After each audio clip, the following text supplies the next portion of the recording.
ವಿರಾಮದ ನಂತರ ಈ ನ್ಯೂಸ್ ಟಿವಿಗೆ ಸ್ವಾಗತ. ವೈಟ್ ಜಾಮೂನ್ ಎಂದು ಖ್ಯಾತಿಗೊಳಿಸಿರುವ ಬಿಳಿ ನೇರಳೆಯನ್ನ ಚಿಕ್ಕಬಳ್ಳಾಪುರ ಜಿಲ್ಲೆಯ ರೈತರು ಬೆಳೆಯುವ ಮೂಲಕ ಹೊಸ ಪ್ರಯೋಗವನ್ನ ಮಾಡಿದ್ದಾರೆ.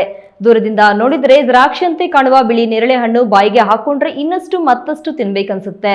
ಅಂತಹದ್ದೊಂದು ಹೊಸ ಪ್ರಯೋಗ ಮಾಡಿದ ರೈತರು ಯಾರು, ಇದು ಎಲ್ಲಿ ಸಿಗುತ್ತೆ ಅಂತ ಗೊತ್ತಾಗಬೇಕಂದ್ರೆ ಈ ಸ್ಟೋರಿ ತಪ್ಪದೆ ನೋಡಿ.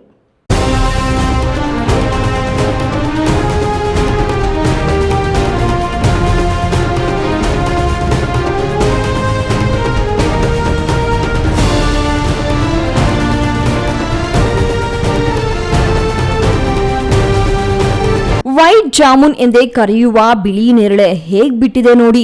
ನಮ್ಮ ನಾಟಿ ನೇರಳೆ ಜಂಬೋ ನೇರಳೆಗಿಂತ ಸ್ವಲ್ಪ ಡಿಫರೆಂಟ್ ಆಗಿ ಕಾಣುವ ಈ ಗಿಡ ಕೈಗೆಟುಕುವ ಎತ್ತರದಲ್ಲಿಯೇ ಫಸಲು ಬಿಟ್ಟಿದೆ. ದೂರದಿಂದ ನೋಡಿದ್ರೆ ದಿಲ್ಕುಶ್ ದ್ರಾಕ್ಷಿ ಮಾದರಿ ಕಾಣುತ್ತದೆ. ಈ ಬಿಳಿ ದ್ರಾಕ್ಷಿಯನ್ನ ಯಾರು ಮಾವಿನ ತೋಪು, ತೆಂಗಿನ ತೋಪು ಅಥವಾ ಕಪ್ಪು ನೇರಳೆ ತೋಪುಗಳ ಮಾದರಿಯಲ್ಲಿ ಬೆಳೆಯದಿದ್ರೂ ಒಂದೆರಡು ಗಿಡ ಬೆಳೆದುಕೊಳ್ಳುವ ಅಭ್ಯಾಸ ಮಾಡಿ ಮನೆ ಮಟ್ಟಿಗೆ ತಿನ್ನಲು ಬೆಳೆದುಕೊಳ್ಳುತ್ತಿದ್ದಾರಷ್ಟೇ.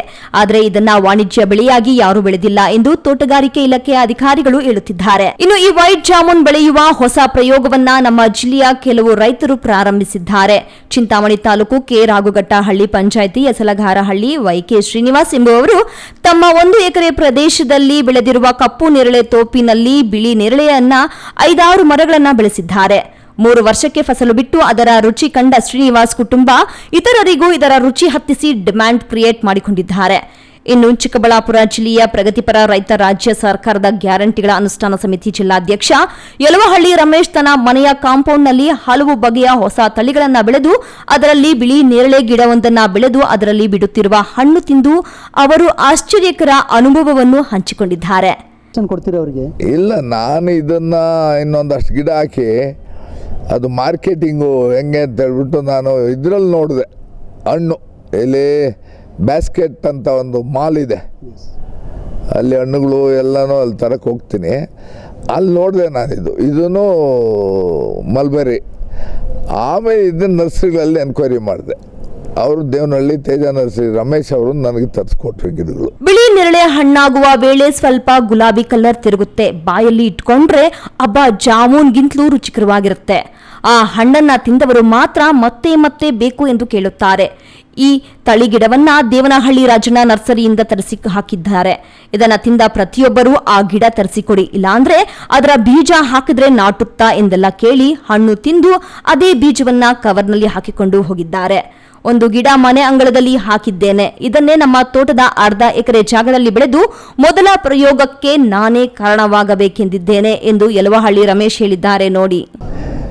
ಇದು ನಾನು ಮನೆ ಸುತ್ತು ಎಲ್ಲ ಹಣ್ಣಿನ ಗಿಡಗಳು, ಅದು ಎಲ್ಲಿ ಸಿಕ್ಕದೇ ಇರೋಂಥ ಹಣ್ಣುಗಳು ಗಿಡಗಳಿರಬೇಕು ಅಂತ ಹೇಳ್ಬಿಟ್ಟು ಇಲ್ಲಿ ನೋಡಿ, ಇಲ್ಲಿ ವಾಟರ್ ಆ್ಯಪಲ್ ಹಾಕಿದ್ದೀನಿ, ಚೆರ್ರಿ ಹಾಕಿದ್ದೀನಿ.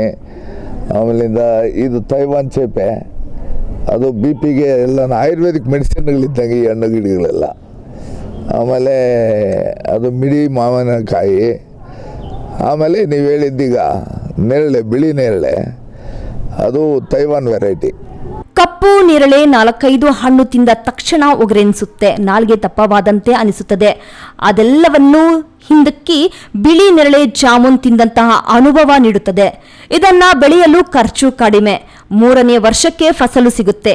ಅತಿ ಎತ್ತರವಾಗಿ ಬೆಳೆಯೋ ಮರನೂ ಇದಲ್ಲ ಎಂಬುದು ಗಮನಿಸಬೇಕಾದ ವಿಷಯ. ಇದಕ್ಕೆ ಯಾವುದೇ ರೋಗ ಬಾಧೆಗಳು ಕೂಡ ಕಾಣೋದಿಲ್ಲ. ವರ್ಷಕ್ಕೆ 2 ಬಾರಿ ಫಸಲು ಬಿಡುತ್ತದೆ. ಈ ಬಿಳಿ ನೇರಳೆ ಗಿಡಗಳನ್ನ ಜಿಲ್ಲಾ ಉಸ್ತುವಾರಿ ಸಚಿವರು ಡಾಕ್ಟರ್ MC ಸುಧಾಕರ್ ಅವರ ತೋಟದಲ್ಲಿಯೂ ಬೆಳೆದಿದ್ದಾರೆ ಎಂಬ ಮಾಹಿತಿಯೂ ಲಭ್ಯವಾಗಿದೆ. ಒಟ್ನಲ್ಲಿ ಹೆಚ್ಚು ಖರ್ಚಿಲ್ಲದೆ ರೋಗ ಬಾಧೆಯಿಂದಲೂ ದೂರವಿರುವ ಬಿಳಿ ನೇರಳೆ ಬೆಳೆದು ಆರೋಗ್ಯಕರ ಫ್ರೂಟ್ ಆಗಿಯೂ ಬಳಸಲು ಯೋಗ್ಯವಿರುವ ಈ ವೈಟ್ ಜಾಮೂನ್ ಅರ್ಥಾತ್ ಬಿಳಿ ನೇರಳೆಗೆ ಮುಂದಿನ ದಿನಗಳಲ್ಲಿ ಬೇಡಿಕೆ ಹೆಚ್ಚಾಗಿ ವಾಣಿಜ್ಯ ಬೆಳೆಯಾಗಿಯೂ ಹೊರಹೊಮ್ಮಲಿದೆ. ಕ್ಯಾಮರಾ ಪರ್ಸನ್ ಅಶ್ವಥ್ ಜೊತೆ KS ನಾರಾಯಣಸ್ವಾಮಿ, ಈ ನ್ಯೂಸ್ ಟಿವಿ ಚಿಕ್ಕಬಳ್ಳಾಪುರ.